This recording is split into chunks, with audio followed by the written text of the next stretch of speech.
사람 되시는 분이 우리 주님인 줄 믿으십니까? 그런 예수 그리스도로부터 세임 얻는 저와 여러분 될 줄을 믿습니다. 우리 시간 말씀 보겠습니다. 시편 105편 17절부터 22절 말씀입니다. 시편 105편 17절부터 22절까지 말씀입니다. 제가 가지고 있는 구약성경 페이지 수는 879페이지 되겠습니다. 105편 17절부터 21절 말씀, 우리 다 찾으신 줄 믿고 한 목소리로 합독하겠습니다. 그가 한 사람을 앞서 보내셨으며 요셉의 종으로 팔렸도다. 그의 발은 차고를 차고 그의 몸은 쇠사슬에 매였으니 곧 여호와의 말씀이 응할 때까지라. 그의 말씀이 그를 단련하였도다. 왕이 사람을 보내어 그를 석방하며 뭇 백성의 통치자가 그를 자유롭게 하였도다. 그를 그의 집의 주관자로 삼아 그의 모든 소유를 관리하게 하고 그의 뜻대로 모든 신하를 다스리며 그의 지혜로 장로들을 교훈하게 하였도다. 아멘. 우리 말씀 듣기 전에 강구드리겠습니다. 내일 목요 산상기도회와 청년들의 성령 캠프를 위해서 기도해 주시기 바랍니다. 특별히 내일은 박현수 목사님께서 오셔서 산상기도의 말씀을 전해 주십니다. 오셔서 많은 은혜도 받으시고, 특별히 청년들이 올라와서 내일과 모레 이틀 동안 예배하고 또한 그들이 기도하고 할 때에 먼저 우리 어른들이 함께 가셔서 그들과 함께 기도해 주시고, 또한 그들이 그 예배 가운데 모임 가운데 성령님이 임재해 달라고 함께 예배하고 기도하는 시간이 되었으면 좋겠습니다. 그래서 시간이 되시는 분들은 다 올라오셔서 함께 예배하는 그런 산상 기도회가 되었으면 좋겠습니다. 담임 목사님은 내일 오후 5시 40분에 인천공항에 도착하십니다. 지금 마음이 감동이 되시는 분들은 가셔도 되겠지만 그 인천공항이 참으로 멀기 때문에 우리가 갈 수 있을지, 내년이면은 KTX가 인천까지 바로 갈 수 있는 그래 열린답니다. 그래서 그때는 좀 가능하겠죠. 서울까지 2시간 반이고 거기서 인천까지 10분이면 갈 테니까. 그래서 우리 목사님 내일 오시는데 오셔서 더욱더 세임 얻어서 주의 사역 감당하실 때에 어려움 없게 해달라고 날마다 기도하는 저 여러분 될 줄을 믿습니다. 특별히 이 시간 말씀 듣기에 앞서서 우리 목사님을 위하여 함께 기도하겠습니다. 하나님 세임 허락해달라고. 이제 모든 일정을 마치시고 이제 비행기를 타시고 내일 돌아오십니다. 비행하시는 그 순간들이 어려움 없게 해주시고 우리 본제단에 와서 첫 발을 내딛고 엎드리는 그 순간까지 주님 함께 해달라고 우리 다 같이 주여 한번 크게 외치신 후에 합심하여 기도하시고 말씀 듣도록 하겠습니다. 주여! 하나님, 우리가 시간 말씀 듣기에 앞서서 먼저 우리 영의 아버지를 위하여 기도합니다. 하나님 붙잡아 주시옵고 우리 목사님 하나님 귀한 사역을 감당하시고자 하나님 태평양을 건너서 가셨습니다. 귀한 하나님 성령 캠프를 마치고 하나님 모든 일정들을 하나님 은혜 가운데 마치게 된 줄을 믿습니다. 돌아오는 그 시간까지도 주님 지켜보호하여 주시옵소서. 하나님 비행을 해야 됩니다. 비행하는 아버지 순간순간들이 어렵지 않도록 주님 도와주시옵소서. 우리 목사님 더욱더 세임 얻으시어 하나님 본제단에 와서 아버지 어떤 귀한 사역을 감당하실 때에 어려움 없게 하여 주시옵고 주께서 주신 더욱더 귀한 세임을 가지고 하나님 귀한 사역들을 감당하기에 날마다 주님과 동행하시는 귀하신 사자 목사님으로 허락될 줄을 믿습니다. 하나님의 시간에도 말씀 듣습니다. 감사하며 예수님의 이름으로 하나님 감사합니다. 이 시간에 저희들이 부족하지만 부족한 또한 종을 통하여서 귀한 말씀을 선포하게 하셨으니 감사합니다. 하나님, 우리가 말씀을 증거하고 전할 때에 서로가 은혜 받는 복된 시간 되게 하여 주시옵소서. 오직 성령님의 주장하심만이 이곳에 나타나게 하여 주시옵소서. 예배를 방해하는 모든 원수는 예수의 이름으로 떠나갈지어다. 시간 우리가 예배를 통하여서 귀한 말씀을 듣고 하나님의 그 말씀을 붙잡고 날마다 세임 얻어 살아갈 수 있는 복된 믿음의 일꾼들 되게 하여 주시옵소서. 하나님, 특별히 이 시간 귀한 예물을 드렸습니다. 드린 손길 위에 복의 복을 더하여 주시옵소서. 하나님께서 이 예물이 쓰여지는 곳곳마다 주의 놀라운 은혜와 주의 놀라운 역사가 있게 하여 주시옵소서. 감사합니다. 모든 하나님 예배 일정을 주님께 의탁하고 거룩하신 예수님의 이름으로 감사하며 기도하옵나이다. 아멘. 우리 옆에 계신 분들과 인사합니다. 잘 오셨습니다. 자, 끝나지 않았습니다. 한 번 더 하겠습니다. 주의 이름으로 사랑합니다. 제가 방금 부부가 되시는 분이 인사를 하는데 말을 못하고 서로 웃기만 하는 걸 보았습니다. 정모모 집사님이시라고 우리 초등부 저희 선생님이신데 제가 봤습니다. 우리가 날마다 주님의 이름으로 서로 사랑하고 서로 나눌 때에 하나님의 귀한 은혜가 우리 가운데 임할 줄을 믿습니다. 오늘 제목은 고난 가운데 훈련입니다. 제가 와서 우리 강단에서 말씀을 선포하는 게 첫 번째는 다윗의 말씀을 드렸던 것으로 제가 기억을 합니다. 두 번째는 사무엘을 얻기 위하여서 하나님의 마음을 움직였던 한나. 아기를 갖지 못했던 사람이라면 누구나 다 동감하고 아는 그런 마음일 거라 생각이 듭니다. 그래서 오늘은 읽은 것처럼 시편에 있는, 원래 요새 말씀은 우리 창세기 39장 말씀부터 있지 않습니까? 근데 오늘은 이 시편에 나와 있는 요셉의 말씀을 통하여서 우리가 요셉, 꿈꾸는 자 요셉에 대해서 잠시 은혜 나누고자 합니다. 고난 가운데 하나님께서 그에게 어떠한 훈련들을 시키셨는지, 그 훈련들은 과연 무엇을 의미하는지 우리가 오늘 말씀을 통하여서 잠시 은혜 나누었으면 좋겠습니다. 이 말씀은 저희 주일학교 아이들이 그 뮤지컬, 그 요셉이라는 뮤지컬을 저쪽 제가 살던 펜실베니아에 보면은 우리 본당 사이즈의 요거의 한 3배 더, 요 반을 잘라서 요 옆으로 이제 2개가 더 있는 그 무대를 이용해 가지고 하는 그런 큰 뮤지컬이 있어요. 극장 이름이 이제 밀레니엄 티어터입니다. 거기에서 이제 요셉 그리고 욥 또 요나 이런 그 성경 인물들을 가지고 노아의 방주라든지 이런 것들을 가지고 뮤지컬을 하는데, 특별히 이제 아이들에게 꿈을 심어주고자 저 이제 맨 처음에 와서 우리 주일학교 아이들에게 요셉의 말씀을 이제 우리가 스토리로 해서 한 3주 정도 전해준 것 같아요. 그리고서는 이제 다다음 주면 제가 영어로 그 뮤지컬을 보기로 했습니다.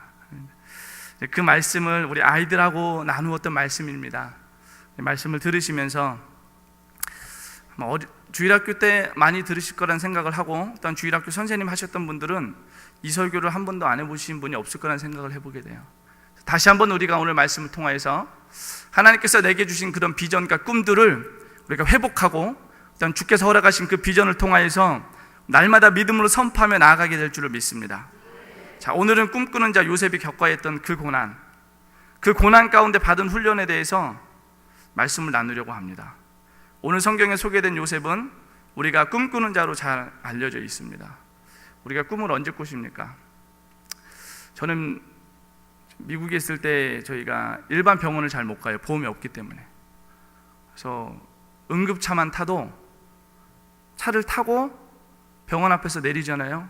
그러면 병원비가 일단 응급차 탄 것, 구급차 그거 탄 것만으로 한 200만 원이 나옵니다. 비싸죠. 그래서 못 가요.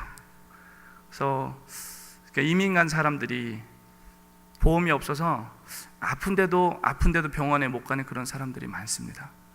우리가 미국이라는 나라를 동경하면서 가지만 그런 이민 생활하는 이방인들에게는 그런 어려움들이 있어요. 그래서 저희도 보험이 있기는 했지만 그렇게 병원을 자주 갈 수 있는 그런 여건들이 못 돼요. 그래서 저는 한국분이 하시는 한의원을 자주 갔어요. 몸이 아플 때면, 비가 올 때면 참으로 부끄러운 말씀드리지만 비가 올 때면 이렇게 어깨가 쑤시고 다 동감하시죠. 이번 주에 특히나 그런 분들이 많으셨을 거란 생각을 해요. 기압이 낮고 비가 많이 오기 때문에 특별히 쑤시신 분들이 많으셨지만, 저도 이렇게 힘든 일들을 조금 하다 보니까 그런 것들이 이제 비가 올 때면 이렇게 많이 쑤시고 그래요. 그러면 저는 한의원을 갑니다. 머리가 아플 때, 소화가 안 돼서 머리가 아플 때도 이제 한의원을 가요. 가면은 이 한의 원장이 꼭 물어보는 말이 있어요. 제가 머리가 아파서 왔다 그러면 꼭 물어봐요. 혹시나 체해서 그랬나? 그러면서 물어보기에 앞서서 꼭 물어보는 말이 있어요. 어젯밤 꿈을 꾸셨나요? 이렇게 대뜸 가면 이렇게 물어봐요. 그래서 잘 모르겠다고, 꾼 것 같기도 하고 안 꾼 것 같기도 하고, 바빠서 꿈을 꿨는지 안 꿨는지도 기억이 잘 안 난다고 얘기를 하면, 이 한의 원장이 그렇습니다. 우리가 소화가 잘 안 되고 체하면 머리가 아프잖아요. 그러면 전날 잘 때 소화가 다 안 되어도 그로 인해서 꿈을 꾸게 된다라고 합니다. 모르셨죠? 아셨나요? 그래서 그 한의원이 그런 얘기를 하더라고요. 일반적으로 꿈은 우리가 간절히 소망하는 것을 마음에 담아두고 있을 때 그것이 꿈으로 나타난다고 합니다. 하지만 또 어떤 사람은 꿈은 정반대로 나타난다고 하는 이들도 있습니다. 그래서 길몽을 꾸면 걱정을 태산같이 하는 사람이 있는가 하면, 나쁜 꿈을 꾸면 아마 꿈은 반대라고 했지 하면서 좋은 일이 일어날 거라면 스스로 위안을 삼기도 하는 사람들을 우리는 알고 있습니다. 여러분들도 분명 그런 경험을 했을 거란 생각을 해보게 돼요. 대부분의 사람들이 꿈에 있어서 그렇습니다. 어떤 사람이 꿈을 꾸었답니다. 제가 한번 드린 기억도 있고요. 꿈에 예쁘고 귀여운 돼지가 5마리 나왔대요. 뽀얗고, 돼지 새끼들도 강아지도 마찬가지지만 어릴 때 그 모습이 예쁜 걸 아시죠? 제가 어릴 때 부모님이 모돈이라고 그러죠. 엄마 돼지 한 20마리 키우셨어요. 그러면 저녁에 학교 갔다 오면 그 엄마 돼지들 사료 주고 물 주고 하는 게 이제 제 일이었어요. 그러면은 잠깐 들어갔다 나왔는데도 그 돼지 냄새가 안 가셔요. 그래서 그때 부모님들이 한 20마리 정도 모돈을 키우셨는데, 그러면 이제 새끼 돼지들이 보통 400마리에서 500마리까지는 이렇게 키우게 돼요. 그럼 정기적으로 돼지들을 팔죠. 그래서 이 엄마 돼지들이 이제 사람들과 마찬가지로 이제 때가 되면 이제 임신을 해서 새끼 돼지들을 낳아요. 그럼 보통은 한 10마리에서 많게는, 벌써 놀라시면, 많게는 20마리까지 이렇게 엄마 돼지들이 이렇게 새끼를 낳습니다. 그러면 사람하고 비슷해요. 이렇게 하얀 태에 쌓여가지고 이렇게 어미 돼지가 새끼 돼지를 낳고, 그러면 이제 저희는 그거를 이렇게 수건으로 잘 닦아서 똑같이 태를 이렇게 끈으로 묶어주고요. 그걸 자르고서는 우리가 흔히 얘기하는 빨간 약 있잖아요. 그 베타딘을 발라주고 이빨을 손톱깎이로 잘라줍니다. 그리고서는 그 나오는 그 새끼 돼지들 한 마리 한 마리를 잘해서 어미 돼지 이렇게 배에다 갖다 주면 그 젖을 이렇게 빨아먹는 그 새끼 돼지의 모습이 참으로 이렇게 귀엽지 않을 수가 없어요. 어쨌든 오늘 이 사람도 꿈을 꾸었는데 뽀얗고 귀여운 새끼 돼지 5마리가 자기에게 달려와 안기는 거였어요. 그래서 이 사람이 꿈에서 깨어나고 나서 무엇을 할까 고민했습니다. 무엇을 해야 될까? 무엇을 했을까요? 다 이런 꿈들 꾸시면 복권 사시는 거 아닙니까? 이 사람들 꿈을 꾸고 고민을 했어요. 내가 무엇을 해야 되나? 복권을 사야 되나? 로또를 사야 되나? 고민을 했지만 어쨌든 갔습니다. 슈퍼에 가서, 수동과 자동이 다른 걸 아시나요? 저도 솔직히 고백하겠습니다. 다릅니다. 수동은 내가 체크하는 거고, 자동은 이렇게 기계가 알아서 뽑아주는 거예요. 그래서 이 사람이 가가지고 자동으로 5개를 이렇게 해왔어요. 그러니까 종이 하나에 이렇게 있겠죠. 번호가 5개가. 그래서 5개가 이제 뽑고서는 매주 토요일 저녁에 발표를 하지 않나요? 그래서 한 주간 동안 기대감을 갖고 있다가 도저히 자기 눈으로는 확인을 못하고 아내에게 주고 전화로 불러주는 겁니다. 아내한테. 여보, 복권에 이 번호가 있나 잘 봐봐. 그러니까 5번 있어? 그러니까 있어요. 그래. 제 얘기가 아닙니다. 11번, 19번 있어? 이때는 거예요. 그래서 이 복권을 산 남자가 가슴이 두근두근거리는 거예요. 견딜 수가 없었습니다. 마지막 2개를 불러주었습니다. 32번, 41번. 그랬더니 이 아내가 소리를 지르는데, 여보, 5개가 다 있어. 어떻게 우리? 아주 장난이 아니었어요. 만사를 제쳐놓고 이 남자가 집으로 달려갔습니다. 가면서 많은 생각들을 했겠지요. 내가 이 돈으로 무엇을 해야 될까? 믿는 사람이면 11조를 얼마를 해야 될까? 내가 이 돈을 가지고 어디를 가야 될까? 많은 고민들을 했을 것 같습니다. 그리고는 당첨된 종이를 이 남편이 받아드는 순간 긴장을 하고 딱 받아들였는데 딱 보는 순간 번호가 5개가 있기는 한데 딱 보고 까무러치는 거예요. 상상이 가시죠? 5개를 뽑았잖아요. 그럼 하나에 5개가 똑같은 번호가 있어야 되는데 5줄 군데군데 5개가 있는 거예요. 아내는 잘 모르니까, 잘 몰랐기 때문에 희한하게 사람들이 어떻게 저거를 모를까라는 사람들이 있겠지만 이 땅에 그런 사람들이 있습니다. 내 주변에도 그런 사람들이 많이 있을 겁니다. 살펴보시기 바라요. 이 아내도 그랬던 거예요.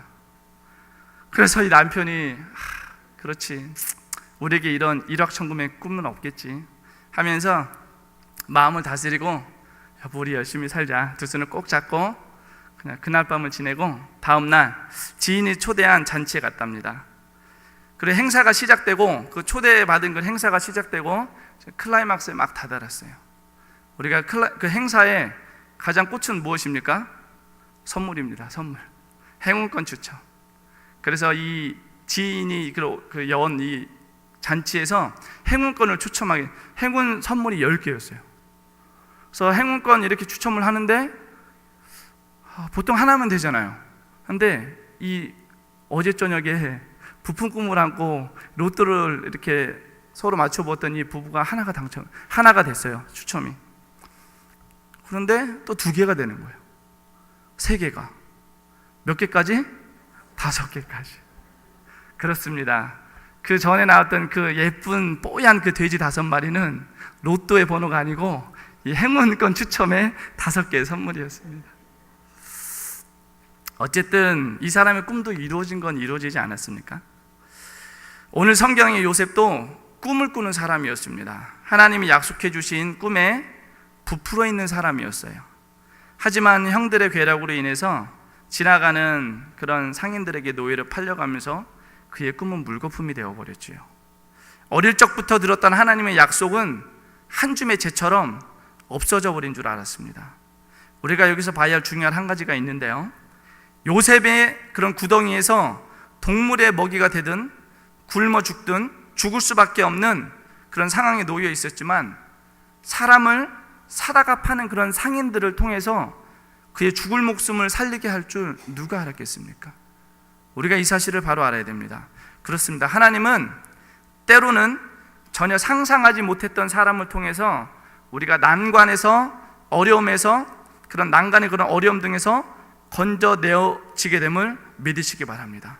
이것은 더 큰 사명을 감당케 하고자 하신 하나님께서 요셉에게 주신 그런 훈련의 시간이었다는 것을 요셉 본인 당사자는 어쩌면 결코 몰랐을 것입니다.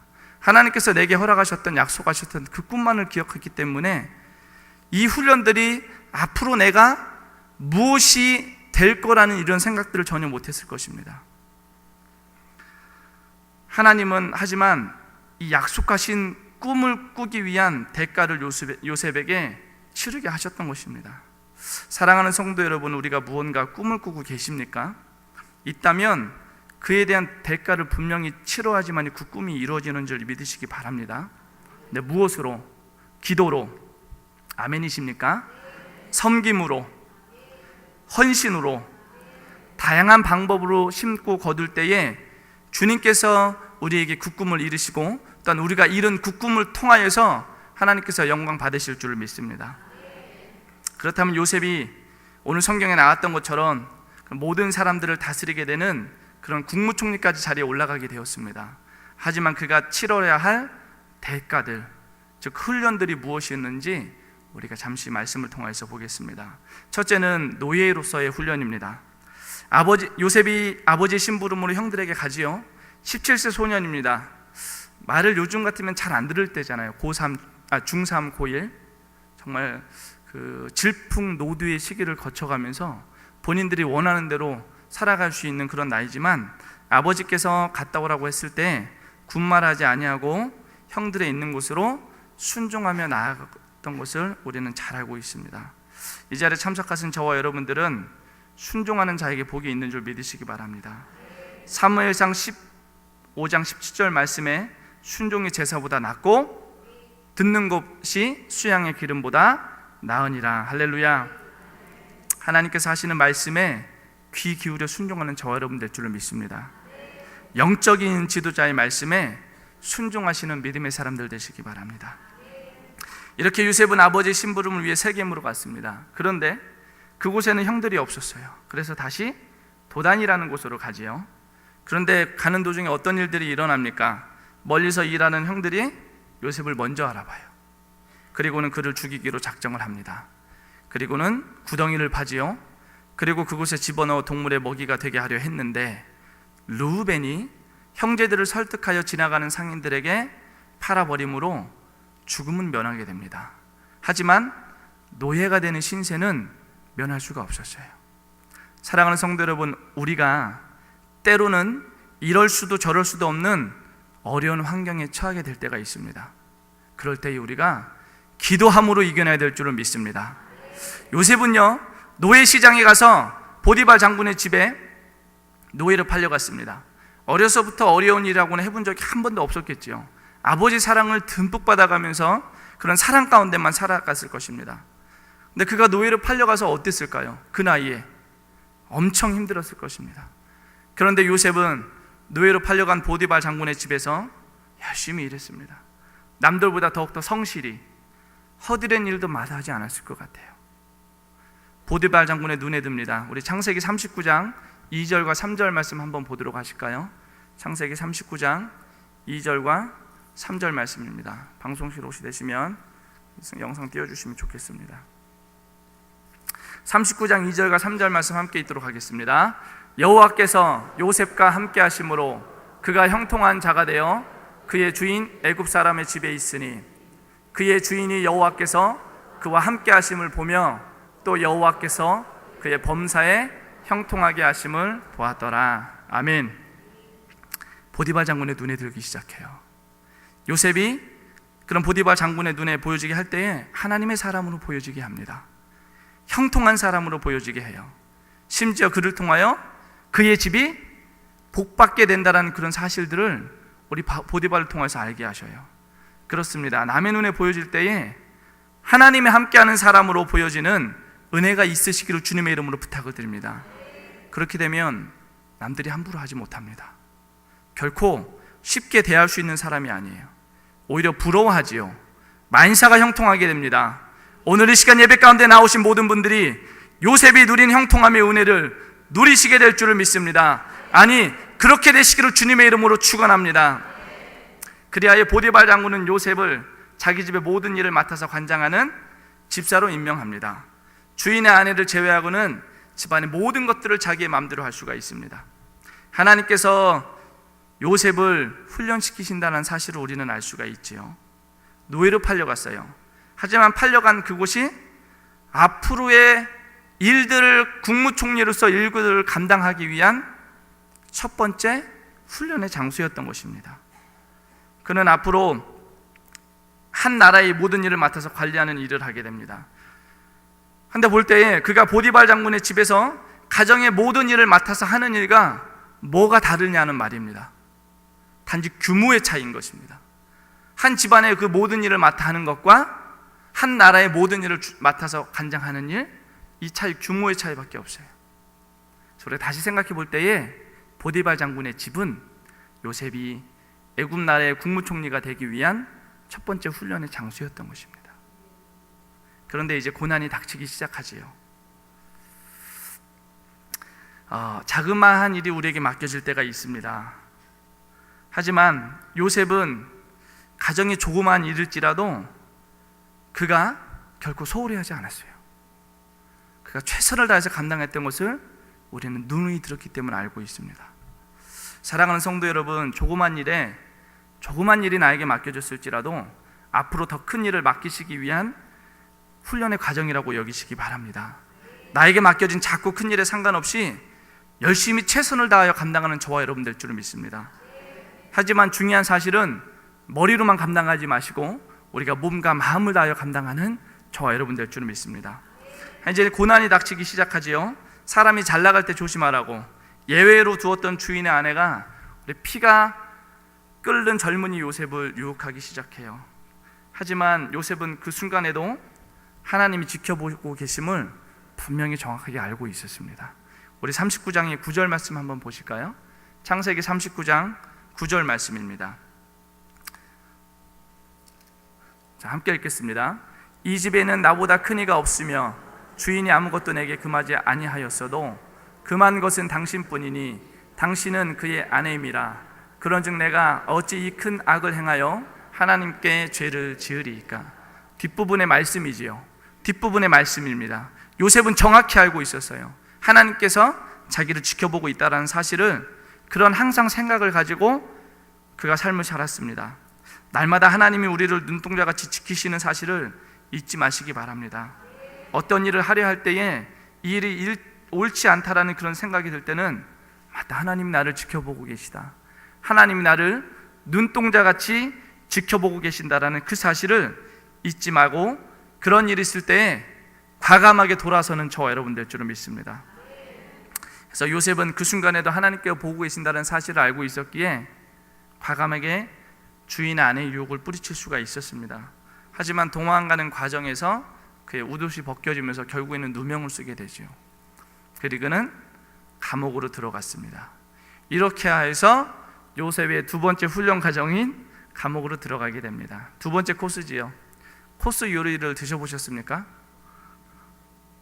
저는 와서 한번 먹어봤어요. 맛있더라고요.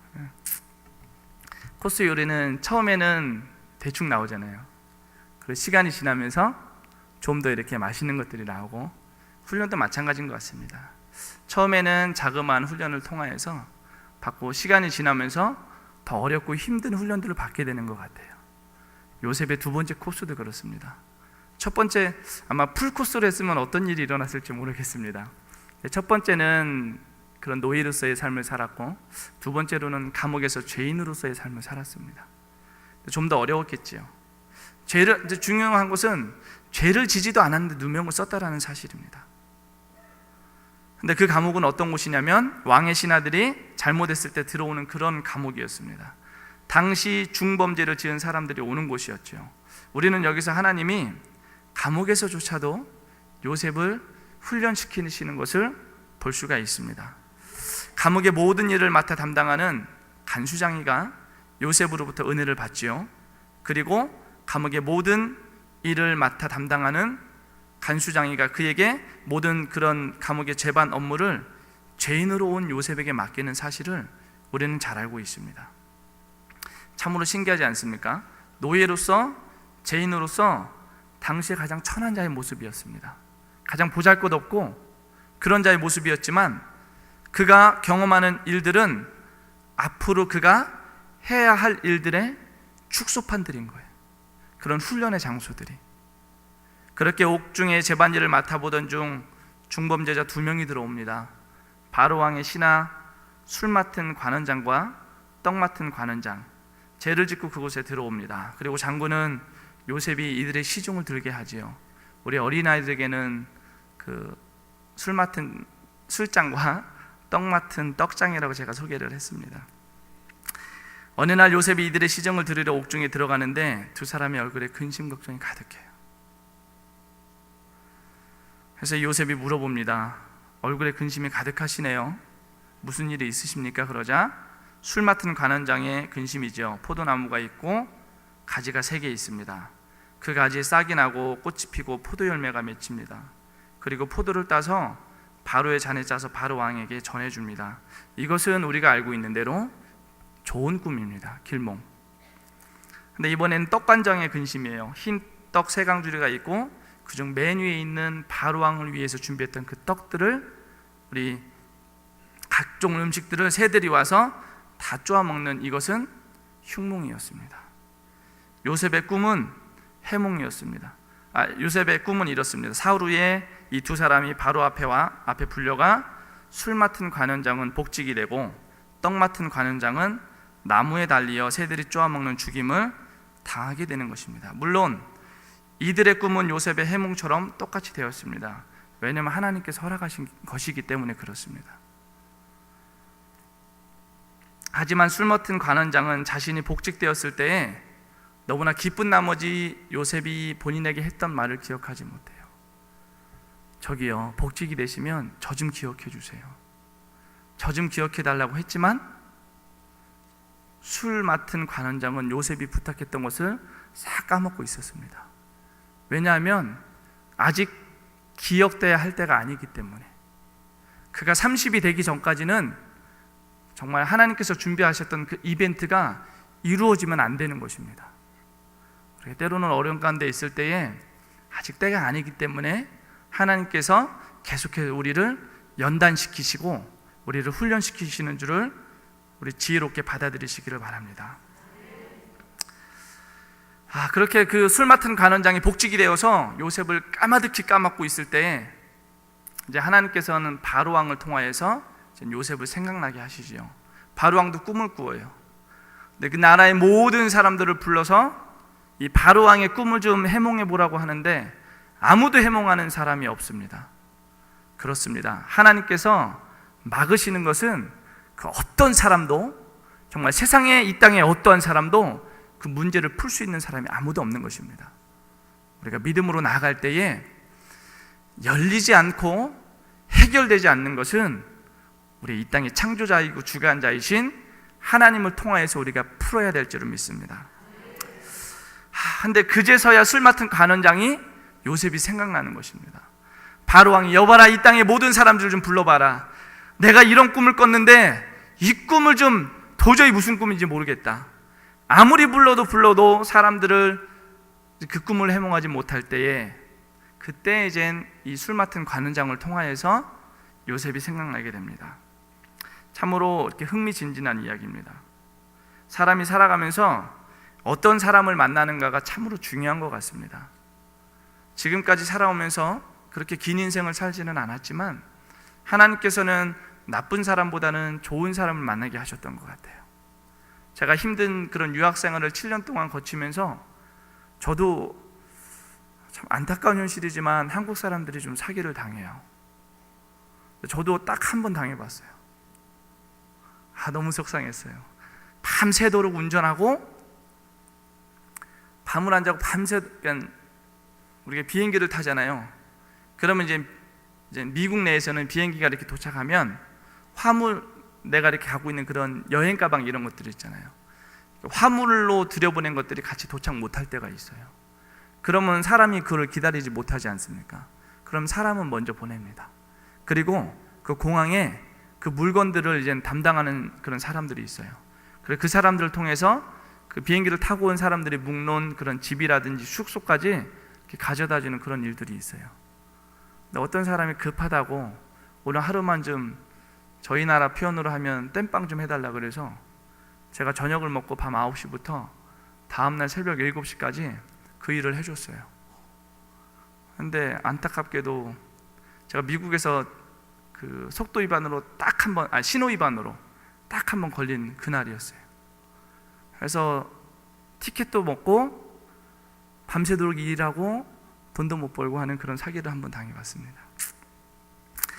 근데 7년 동안 있으면서 물론 그런 뭐 아픔이 있었지만 그보다도 하나님께서 더 귀하고 소중한 사람들을 만났던 것 같습니다. 우리가 살아가면서 장점과 단점이 꼭 있기 마련인 것입니다. 중요한 사실은 장점과 단점 중에 어떤 것이 더 많은 퍼센티지를 나를 차지하냐를 잘 보셔야 됩니다. 내가 만난 사람 중에 귀한 사람들, 그런 단점에 있는 그런 사람들보다 정말 귀하고 복된 사람들을 더 많이 만났다면 때로는 우리가 아픔을 겪을 수도 있지만 그것으로 인하여 만족하는 저와 여러분이 되셔야 될 줄 믿습니다. 요셉이요, 이젠 참 누구를 만나는가 참 중요한데 바로 왕을 만나면서 그의 삶의 질이 바뀌게 됩니다. 누군가로부터 받는 그런 대접이 달라지게 돼요. 자기를 노예로 삼았던 그런 장군이 있지 않습니까? 보디발 장군도 저리 가랍니다. 요셉은 바로 왕의 꿈을 듣자마자 거침없이 해몽하기 시작합니다. 살찐 소 7과 이삭이 좋은 7은 앞으로 7년의 풍년을 말한다는 사실은 우리는 잘 알고 있지요. 그리고 흉하고 그럼 이렇게 말라 비틀어진 그런 일곱 그런 말라깽이 가는 이삭, 이 일곱은 풍년 후에 다가올 그런 7년 동안의 흉년인 것입니다. 중요한 사실은 이 요셉이 해몽과 더불어서 그런 대책 방안까지 알려줌으로 인하여서 바로 왕은 세상이 이보다 지혜로운 자가 없다 하며 그를 애굽의 모든 일을 맡아 담당하는 국무총리로 세우게 됨을 우리는 너무나 잘 알고 있습니다. 가정의 일을 맡아서 담당했던 요셉, 옥중의 모든 그런 재반 업무를 맡아서 담당했던 요셉, 이제는 나라의 모든 일을 맡아서 담당하는 그런 총리가 되지 않습니까? 앞에서도 말씀드렸지만 규모만 달라진 것입니다. 하는 일은 달라진 게 하나도 없어요. 우리가 여기서 하나님께서는 작은 일부터 차근차근 요셉을 훈련시키신 줄을 바로 아시기 바랍니다. 사랑하는 성도 여러분, 우리가 찬양대를 하고요, 교사를 하고, 또한 각가지의 그런 달란트를 가지고 봉사를 하고, 또 헌신을 하고, 청소를 하며, 또한 각 그룹의 리더로 섬기기도 하는 이 모든 것들이 우리가 앞으로 신앙생활 하는데 큰 도움이 되는 줄 믿으시기 바랍니다. 요셉이 자기에게 맡겨진 그 일들을 성실히 행하지 아니했다면 하나님은 요셉을 애굽의 국무총리의 자리까지 결코 앉히지 않으셨을 것입니다. 하지만 그가 맡겨진 일에 기도하며 충실히 행했기 때문에 하나님이 그에게 크고도 놀라운 일들을 맡기신 줄을 믿습니다. 미국에서 이제 유학생을 하면서 동생하고 1년쯤 청소 일을 했던 그런 경험이 있어요. 저희도 토요일이면 우리 교육자들과 직원들이 모여서 본당과 식당과 청소를 하고, 또 이제 다른 분들은 또 그 외의 부분들도 이렇게 토요일 아침이면 제가 직원 예배 끝나면 이렇게 항상 그렇게 청소를 해요. 근데 얼마 전부터인가 우리 청년들이 와서 봉사하기 시작합니다. 그래서 좀 일찍 끝나요. 그래서 우리 시간이 되시는 분들은 자꾸 드릴 수 있는 저와 여러분 될 줄을 믿습니다. 우리가 시간이 되면 봉사하고 헌신하는 모습들이 자꾸 있어지면 그 일들은 정말로 하나님이 기뻐하시는 일들이세요. 해서 한 1년 정도 청소 일을 했는데, 그 청소를 하면서 가끔 그런 생각을 해요. 하나님께서 이것 때문에 나에게 청소 일을 시키셨나? 근데 그런 너무 큰 일을 내가 경험했던 것 같은데 하면 이런 생각들을 하거든요. 그 청소하는 그런 사이즈가 다 합치면 이 본당에 한 20배 정도가 돼요. 근데 그 20배가 이 본당이 그냥 20배가 아니고요, 이제 은행하고 이제 부동산이에요. 근데 그 10군데를 이제 하루 밤, 그러니까 사람들이 보통 8시에서 오후 3, 4시면 미국의 그런 은행들은 다 닫아요.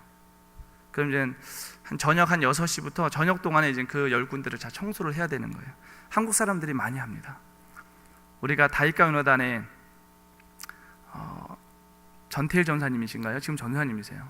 제가 미국에 있을 때 한번 오셔서 간증을 하시더라고요. 자기도 미국에서 이제 공부하고 하면서 청소 일을 하는데 하루는 밤늦게 하잖아요. 밤늦게 자기가 차를 가지고 이제 움직입니다. 청소 일을 하는데 하루는 검은 사람이 자기에게 이제 총을 겨누더래요. 정말 자기는 죽었구나 했는데 기도하니까 하나님이 살려주시더랍니다. 그래서 청소하는 사람들이 많습니다. 가장 많이 하는 일은 세탁소고요. 한국 분들이, 우리나라 사람들이 손재주가 있어서.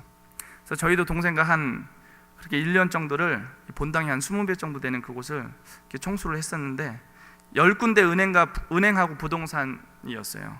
그래서 이동 거리가 많습니다. 그래서 한 달에 5,000마일, 저희는 킬로지만 미국은 마일로 하거든요. 5,000마일이면 킬로로 하면 한 8,500킬로 정도 될까요? 1년이면 10만 킬로를 타요. 그 청소를 하기 위해서. 10만 킬로면 운전하신 분들만 알 겁니다. 어느 정도인지. 그 정도의 거리를 다니면서 매일 저녁 주일만 빼고 그런 청소를 합니다. 그 가운데 운전을 많이 해야 되잖아요. 그럼 이렇게 문득 그러면서 하나님께서 들게 하신 생각이 뭐냐면, 제가 이제 맨 처음에 가서는 풀타임 사역을 하면서 중고등부 학생들을 이렇게 담당했었어요. 물론 뭐 교육 주일학교도 맡고 찬양 인도도 맡긴 했지만 학생부를 따로 또 이제 맡아서 하는 일이 있었기 때문에 주일학교 아이들은 주일밖에 예배를 못하지만 학생부는 금요일 날 해야 돼요. 우리 한국의 학생들은 수업 끝나고 학원 가랴, 뭐 가외하랴, 공부방 가랴 이렇게 해야 될 일이 많지만 보통 미국에 있는 아이들은 수업이 끝나고 한 3, 4시쯤에 집에 오잖아요. 그러면은 학원이나 이런 데를 별로 가지를 못해요. 대부분의 학생들이. 그래서 거의 집에만 있게 돼서 맞벌이를 하는 부모들은 우리 아이들이 무엇을 하는지 잘 모를 때가 많습니다. 그래서 때로는 나쁜 짓도 하게 되고 그러게 되는 것을 볼 수가 있어요. 그래서 맞벌이 하는 그런 부모님들은 특별히 교회에서, 이민교회에서 학생들을 맡아서 이렇게 사역하시는 그런 전사님들은 목사님들에게 되게 고마워하시기도 합니다. 본인들이 못 해주는 것들을 교회에서 해주기 때문에. 그래서 때로는 이민 목회를 특수 목회라고도 해요. 그래서 제가 아이들을 금요일 날이면 모임을 하기 위해서 전에도 말씀드렸던 기억이 있어요. 차량으로 교회에서 출발을 해가지고 아이들 한 사람 한 사람을 태워서 한 차가 15인승 그런 봉고차 같은 거예요. 연예인들이 타는 그 스타크래프트라 그러잖아요. 그게 15명이 타는 봉고차거든요. 근데 개조해서 우리나라엔 들어오지만 그 차에 한 명 태워가지고 교회 도착하면은 한 3시간 정도가 걸려요. 그리고 이제 한 2시간 정도 이제 모임하고 간단하게 다가하고 다시 데려다 주고 또 교회 도착하면 또 3시간이 걸립니다. 그래서 금요일 날 제가 학생부를 할 때면 금요일만 차량 운행을 한 6시간 했던 것 같아요. 근데 그 일을 한 2년 동안 하는데 하나님께서 이 청소 일을 하게 하시기 위해서 미리 장거리 운전을 시키셨나? 이런 생각도 문득 들어요. 그래서 아마 우리나라 같으면 상상이 안 되죠. 금요일 날 모임을 위해서 왕복 3시간, 3시간씩 2번 차량 운행한다는 것은 우리나라에서는 결코 있을 수 있는 일이 아니죠. 하지만 그곳에서 그런 일들을 감당하면서 그런 생각들을 했어요. 하나님이 이래서 나를 훈련시키셨나? 그래서 근데 아이들이 그렇게 3시간 동안 차를 타고 오잖아요. 이제 한 명 한 명 그 봉고차가 채워주면서 시끄러워져요. 아주 아이들이 이야기의 꽃을 피우기 시작하는데요. 만나고서 교회 도착할 때까지 이제 떠들어요. 모임이 끝나고 집에 돌아가는 그 순간에도 떠듭니다. 할 말이 그렇게 많은가 봐요. 우리 엄마들만 찜질방에서 할 말이 많은 게 아니에요. 여기 보니까 여성 전용 사우나가 있더라고요. 가고 싶어도 저는 못 가는데 아이들도 일주일 동안 못 보잖아요. 자기들끼리 원체 이제 거리가 멀리 있으니까 같은 학교 다니는 아이들도 한 더럿 있지만 대부분은 다른 학교들을 다녀요. 하니까 일주일 동안 지들이 학교에서 있었던 일을 우리 엄마들이 매일 만나서 하는 말처럼 그냥 웃음의 꽃을 피워서 합니다. 그럴 때는 때로는 기쁘기도 해요. 아이들에게 내가 행복을 줄 수 있구나. 그래서 그렇게 하면서 보람을 느낄 때도 있고 이렇게 감사할 때도 많았습니다. 그래서 그렇게 하나님께서는 청소일을 시키시기 전에 장거리 훈련을 시키셨다라는 그런 생각을 해볼 때가 많았습니다. 하지만 청소하면서 하는 그런 운전은 일도 아니었어요. 왜냐하면 동생이 같이 해줬기 때문에 청소가 힘들었지 운전은 힘들지가 않았습니다. 월요일부터 토요일까지 일을 하기 시작하고요. 저녁 6시쯤 가서 다음날 아침 남들이 출근할 때까지 이제 거의 일을 하고 이제 들어옵니다. 그래서 평일 중에 제가 월, 화, 목은 또 3일은 사진관에서 제가 사진을 찍었어요. 하기 때문에 3일은 밤을 새고 가야 할 때가 많았죠. 하루는 수요일 저녁이었습니다. 그때는 이제 처음이었기 때문에 은행하고 그런 부동산의 그런 매니저들을 만나야 되는 일이었어요. 어떻게 청소를 해야 되고 무엇을 해야 될지 그런 이야기를 들어야 돼서. 그래서 이제 차를 타고 이제 외곽 쪽으로 이제 1시간 반 정도 가면 거기서부터 일이 시작됩니다. 그리고 모든 가정을 인수받고 이제 청소를 시작했어요. 청소 중에 도중 예배 시간에 동생과 단둘이서 그날이 수요일이었어요.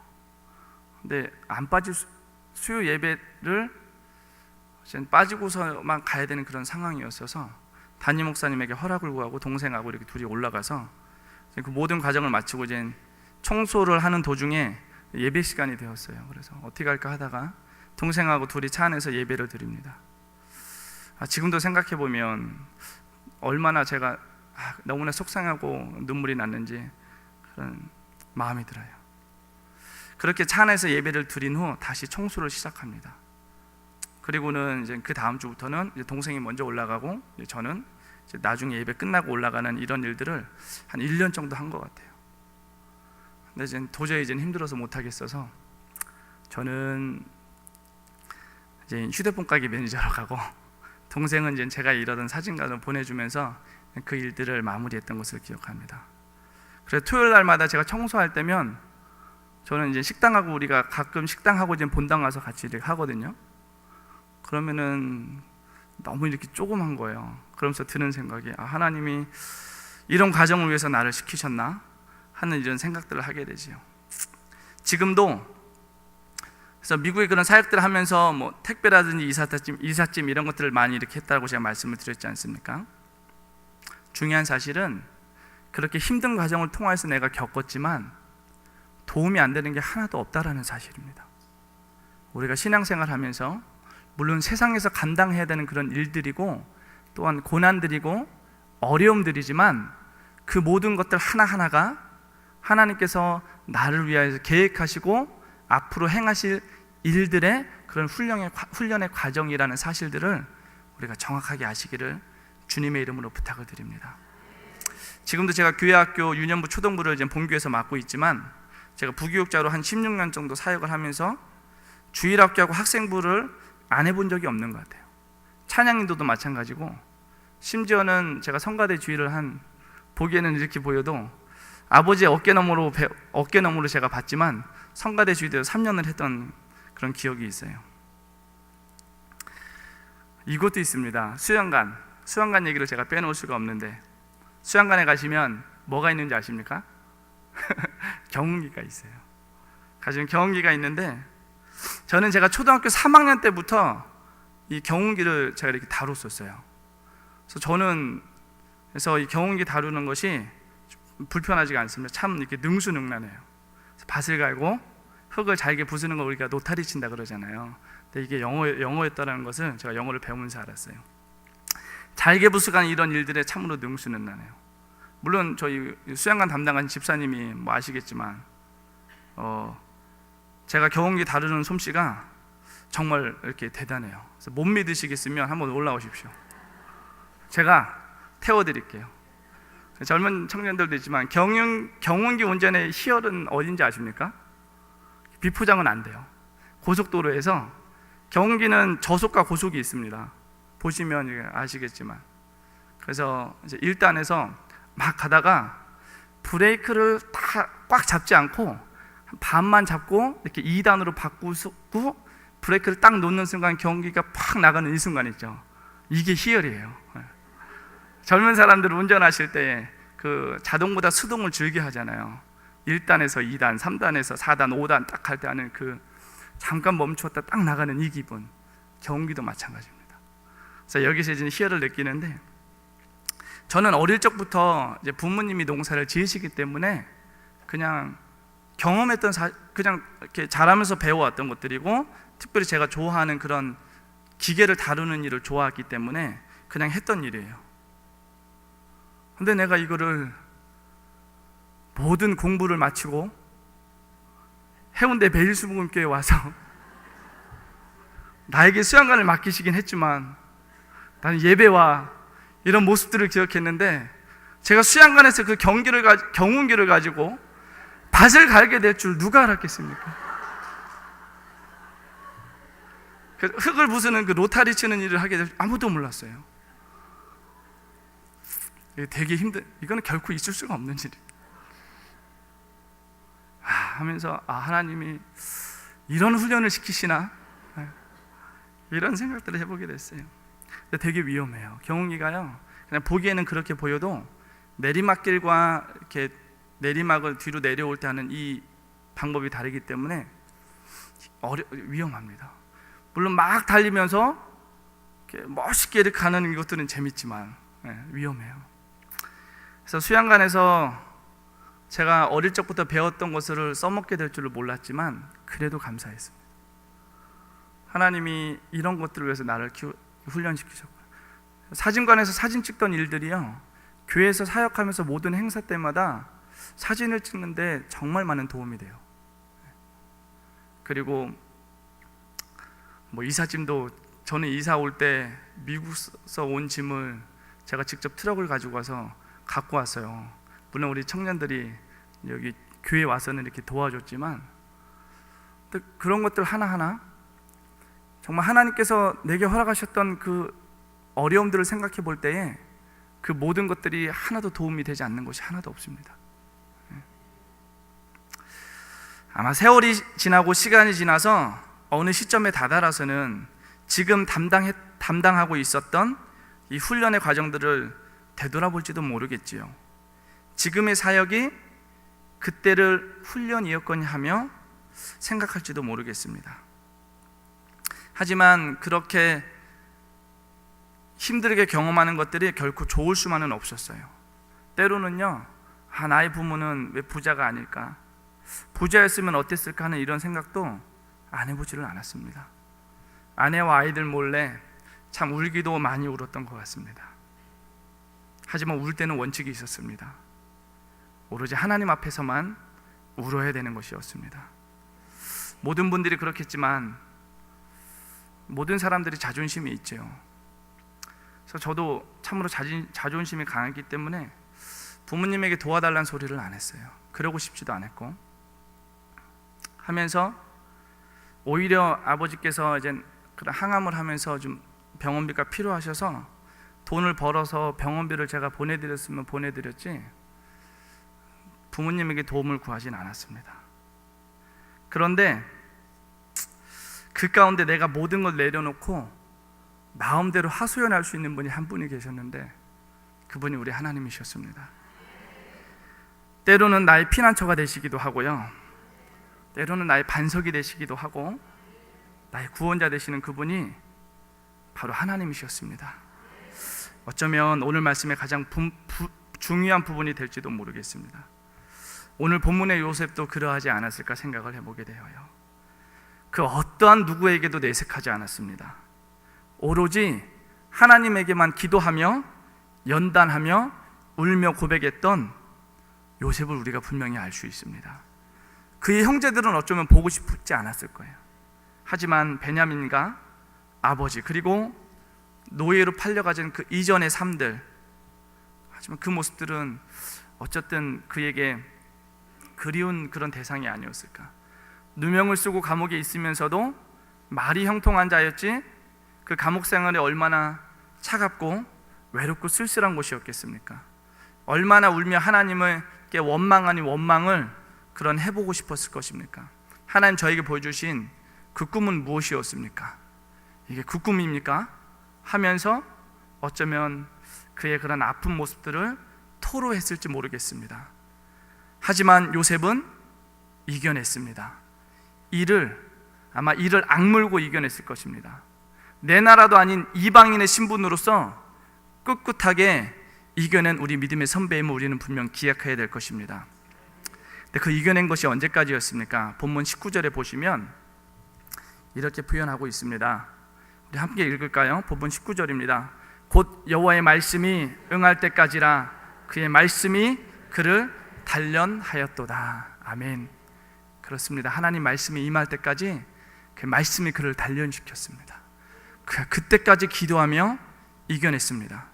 그리하여 결국에는 고난 가운데 그에게는 훈련이었지만 그 모든 것을 애굽의 총리 대신으로 세우시기 위한 하나님의 섭리였던 것입니다. 사랑하는 성도 여러분, 지금 겪으시는 일들이 참으로 고난으로밖에 느껴지실 때가 있지 않으십니까? 아닙니다. 우리가 지금 겪고 있는 그 고난들이 아픔과 그런 어려움이겠지만 한 개도 그냥 지나칠 것이 하나도 없습니다. 이겨내시기 바랍니다. 견뎌내시기 바랍니다. 기도하면서, 말씀 보시면서, 서로 중보해 주면서, 위로하면서 이겨내실 때에 하나님의 영광이 이 땅 가운데 나타날 줄을 믿습니다. 그 이겨냄이 하나님의 기쁨이 되고요, 하나님의 영광이 될 줄을 믿습니다. 혹시 작은 일이게 그냥 지나치게 되십니까? 아닙니다. 분명 큰 일을 위하여 준비시키시는 과정인 줄을 믿으시기 바라요. 묵묵히 이겨내시기를 바랍니다. 요셉이요, 그 훈련을 이겨내고 국무총리가 되었기 때문이 아니에요. 우리가 작은 일의 훈련으로서 큰 일을 감당하기 위한 그것도 아닙니다. 중요한 사실은 바로 우리가 지금 감당해야 되는 그런 하나님의 일에 자꾸 큰 일이 없기 때문입니다. 맞지 않습니까? 하나님께서 우리에게 허락하신 일에 자꾸 큰 일이 없습니다. 주께서 맡겨주시기만 한 일이라면 그것은 내가 최선을 다해서 감당해야 될 가장 큰 일인 것입니다. 그렇기 때문에 우리가 하나님께서 허락하신 어떤 일이든 우리가 기쁨으로 감당해야 될 줄을 믿습니다. 드와인 무디라는 사람을 우리는 잘 알고 있습니다. 그가 모세의 생애를 이렇게 묘사했다고 합니다. 모세는 처음 40년 동안에 자신이 대단한 인물 또는 무언가 되는, 영어로는 something이라고 합니다. 무언가 되는 그런 something이라고 생각하며 살았다. 그리고 그 다음 40년 동안에는 자신이 아무것도 아니라는 nothing이라는 사실을 알게 되었다. 그리고 마지막 40년 동안에는 아무것도 아니었던 그 모세를 하나님이 들어 쓰시면 권능자, everything이 될 수 있다라는 사실을 알게 되고 그러한 삶을 살았다. 드와인 무디라는 사람을 모세를 이렇게 묘사합니다. 모세는 이집트의 왕자로 있을 때 자신이 뭔가 할 수 있는 사람이라고 생각을 했습니다. 자신이 무언가 되는 그런 대단한 사람으로 알고 있었어요. 하지만 40년간 히브리 목자로 광야에 살면서 자신이 아무것도 아니라는 nothing이라는 사실을 알게 되었다는 것입니다. 부족한 종, 그런 사실을 깨닫게 되었습니다. 그리고 마지막 인생의 절정기에 드디어 하나님께서 쓰임받는 아무것도 아니었던 nothing의 인생을 삶을 살았던 모세를 하나님께서는 권능자인 그 땅의 모든 것을 그런 사용하게끔 하는 그런 도구로 하나님께서 사용하셨다는 사실입니다. 말씀을 맺으려 합니다. 사랑하는 성도 여러분, 힘든 가운데 이겨낼 수 있는 방법은 우리가 요셉이 했던 것처럼 기도밖에 없습니다. 그러하므로 우리에게 이겨낼 수 없을 것 같은 훈련일지라도, 고난일지라도, 내가 감당할 수 없는 그런 일일 것 같지만서도 하나님께서 나의 후원자가 되어주신다면 우리는 그 훈련을 이겨낼 수 있는 것입니다. 없을 것 같지만서도 이겨내야 되는 것입니다. 이 땅을 살아가며 내가 아무것도 아니라는 그런 생각을 해볼 때가 많지 않습니까? 나는 이 땅을 살아가면서 nothing이라는 생각을 해보며 살아가지만 하나님께서 나의 후원자가 되어주실 때 나는 이 땅의 everything, 모든 것을 할 수 있는 그런 사람으로 바뀌게 되는 줄을 믿으시기 바라요. 하나님이 그런 가운데 우리를 훈련시키십니다. 그런 가운데 우리를 훈련의 고통 가운데 집어넣으셨다가 우리를 앞으로 큰 일을 감당한 그런 믿음의 한 사람 한 사람들로 하나님께서 세우시는 줄을 우리는 믿습니다. 그러기에 어떠한 훈련이 우리에게 맡겨질지라도 요셉처럼 기도하며 그 모든 어려움들을 이겨내시기 바랍니다. 그러므로 주님의 큰 기쁨이 되는 귀한 우리 해운대 매일수금교회 저와 여러분 성도님들 되시기를 주님의 이름으로 축원드립니다. 잠깐 우리 기도하시고 우리 함께 찬양하고 합심하는 기도하도록 하겠습니다. 잠깐 기도하겠습니다. 하나님 감사합니다. 정말로 내가 이 땅을 살아가며 무언가 되는 사람처럼 살았지만 살다 보니 아무것도 아니라는 사실을 깨닫게 되는 현실을 맞닥뜨릴 때가 너무나도 많습니다. 하지만 요셉에게 주께서 후원자가 되어주실 때 애굽의 총리 대신이라는 그런 큰 역할을 감당하였던 것처럼 하나님, 내가 아무것도 아니라는, 내가 하나님 아무것도 아니라는 사실을 깨닫고 하나님 앞에 모든 것을 내려놓을 때에 하나님께서 이 땅의 모든 것을 감당케 하기 위한 도구로 쓰임받는 저희들이 될 줄을 믿습니다. 하나님, 그런 가운데 주께서 훈련시키시는 줄을 믿습니다. 그런 훈련 가운데 고난이 우리에게 닥치게 될 줄을 우리는 잘 알고 있습니다. 하지만 그 모든 것들을 우리가 기도하며 넉넉히 이겨낼 수 있는 그냥 믿음의 일꾼들 되게 하여 주시옵소서. 감사하며 거룩하신 예수님의 이름으로 기도하옵나이다. 아멘. 우리 찬송가 620장 하신 후에 우리 통성으로 기도하시고 우리 주기도문으로 예배 마치도록 하겠습니다. 우리 620장입니다. 여기에 모인 우리 함께 찬양하시고 함께 기도하겠습니다. 여기에 모인 우리 주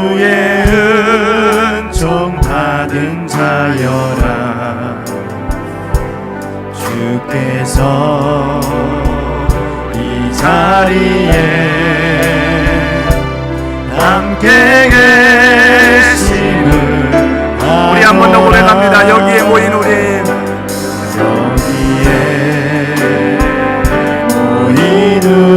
주의 은총 받은 자인 줄 믿으시기 바랍니다. 주의 은총 받은 자여라. 주께서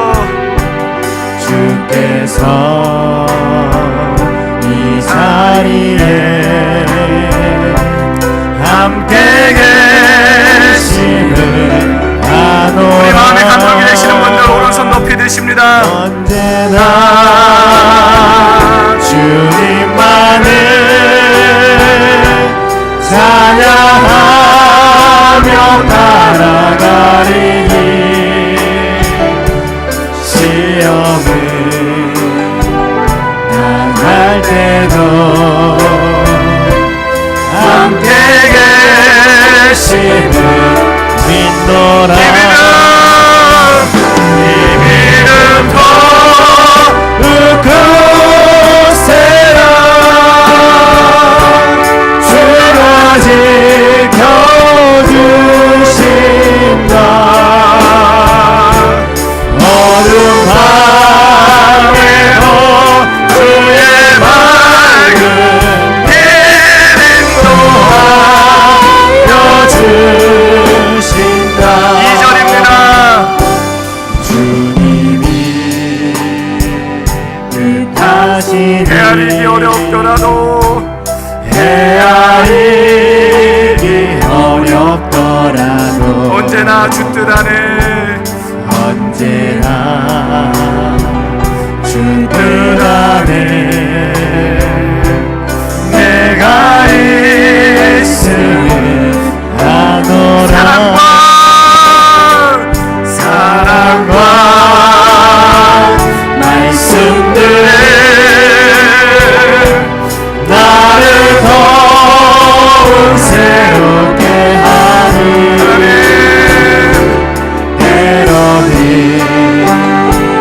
넘어져도 채웃은 니를 믿노라. 믿음 더욱 세라. 주가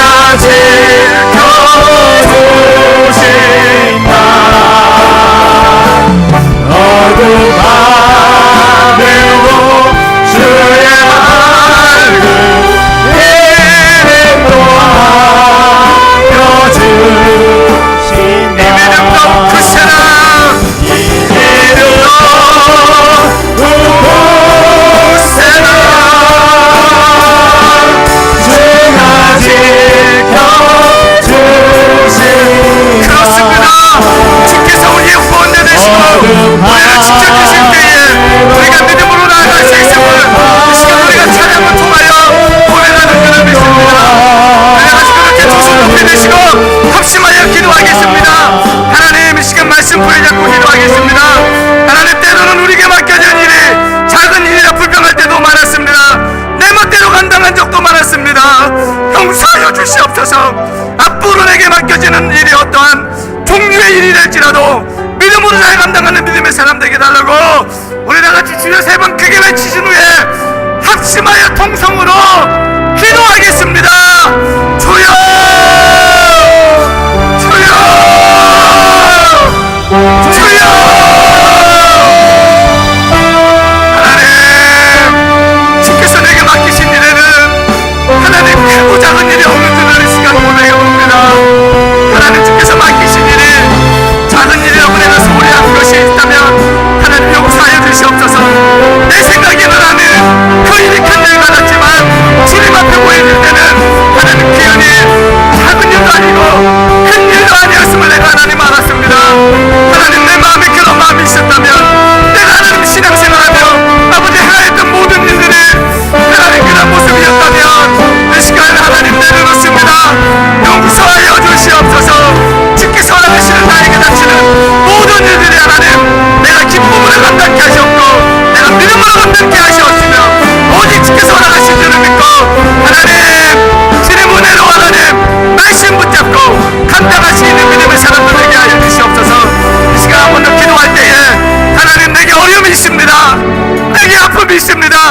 내게 고난이 있습니다. 하나님 이겨내게 해달라고. 그게 하나님께 훈련 가운데 있는 고난일지라도 내가 감당하게 해달라고 우리 한 번 더 주여 한번 외치고 기도합니다. 주여!